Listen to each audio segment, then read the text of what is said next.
It was difficult because you kind of want to celebrate, but at the same time, I knew that there was still a lot to be decided, and we had to go in and talk, and our reasons for missing the checkpoint were valid, and so yeah, it was tough. Not something I've ever done before, win, and then not too sure if you actually did win. So that was tough, but now I can enjoy it. Were you worried at all going into the meeting? And I say that both from the standpoint of winning this event and all the things that it means. Yeah, definitely. It's tough when you work hard like that all day, and then you can almost just have it taken away from you there at the end. But yeah, I would say I was worried for sure because we had missed 2 checkpoints, so there was a good likelihood that we were going to get penalized. But the reasons that we discussed with them were what they wanted to hear and what made the difference. Did it cross your mind that you might have to go to a playoff, and how were you going to regroup regarding that? Yeah, well, once we had talked to them and they left the room, I was pretty sure that we were going to avoid the 1 penalty, but You mean the second penalty? Second penalty, but the first penalty on 14, I wasn't sure. I thought I might get penalized there, and then I would have been in the playoff with Brian Churchill-Smith. So that would have been tough coming off that, kind of being mentally, I don't know where I would have been mentally actually, and so that would have been very difficult, but don't have to worry about it now. But yeah, because you would have basically had to go from a 40-minute meeting. He's finished warming up, and you've been off the course for 45 minutes and then jump back on. I'm sure they would have let me warm up, which would have been okay, but yeah, mentally it would have been a difficult playoff to go into. It would have been the challenge. What's it mean to win this back-to-back? You are, everything else that happened, you're still the winner at the end of the day. Yeah, that's pretty cool. I've been close at some other tournaments this summer, and it's nice to win a big one like this, and to do it 2 times in a row is pretty neat. Something that not many people can say they've done, so I'll always have that regardless of what happens the rest of my career.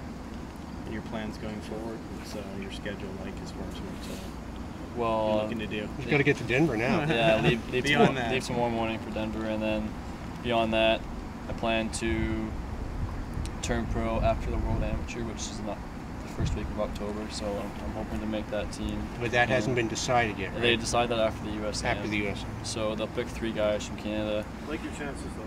Coach likes my chances. And so hoping to do that, and then turn pro, and I'll be in Q school in the fall as a professional, hopefully. That's the plan. What about Glen Abbey next year? I was there last year. You were so excited about having the opportunity to play at Hamilton. Now you're basically right up the road. You're 30 minutes away. Another home game. Yeah, it's not quite as close, but it's going to feel pretty similar. I have never played Glen Abbey, which is different than Hamilton, but just I have that taste still in my mouth from the Canadian Open this year, and I was itching to get back right away. So for it to happen this quickly is pretty neat, and so I have another year to look forward to it. Right. It's not dependent on remaining an amateur, right? I actually don't know the answer to that question. Okay. So I don't know. We'll confirm it. I don't know if I turn professional, if it gets declined, or they'll give it to me. You know what I'm talking about? Yeah. If I turn pro, they might not. I think you're okay with it. Well, but some of them, like the U.S. Open and the Masters, you have to remain an amateur to take the exemption. What did you take from that Canadian Open? I mean, I watched you for the 2 rounds. You obviously showed a lot of game to the players that you're playing with. No but problem. Was there something going to go down better from that as you look ahead to a pro career? Yeah, well, I realized that there wasn't too much separating my game You from can print out theirs. the scores. I just felt like I wasn't accustomed to that situation. Just in case we can't get them online. Brent.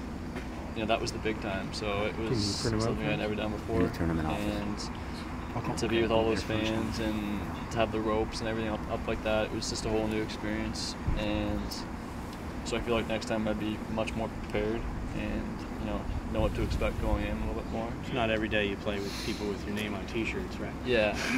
So no, I'm looking forward to that and taking the experience I had this year to next year. Perfect. Great. Thank you. Thank you. Good luck. Yeah, Congratulations. thank you, guys. Good luck with everything. Thanks. Thanks very much. Thank you.